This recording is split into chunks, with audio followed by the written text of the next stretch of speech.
Next, I'd like to demonstrate the defect of the eye known as nearsightedness. With nearsightedness, a person can see objects that are close and has difficulty seeing objects that are further away. Here I have an object here, this light source. We'll treat this as an object. And we see that there's an image on the screen here. This simulates the retina of the eye, and this simulates a lens of an eye that has a relatively short focal length.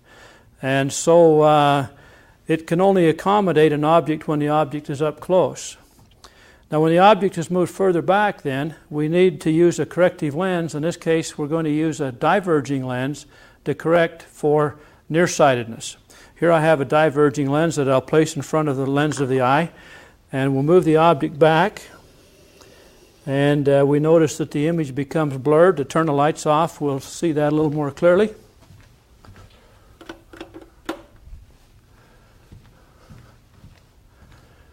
Again, with the object up close, we have a sharp image on the retina of the eye.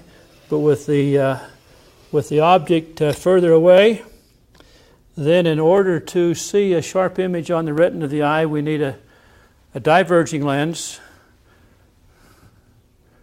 to correct for nearsightedness. And now we have a sharp image on the retina of the eye, albeit smaller than before. Nevertheless, it's still an inverted real image on the retina of the eye, and we've corrected for nearsightedness by using a diverging correcting lens.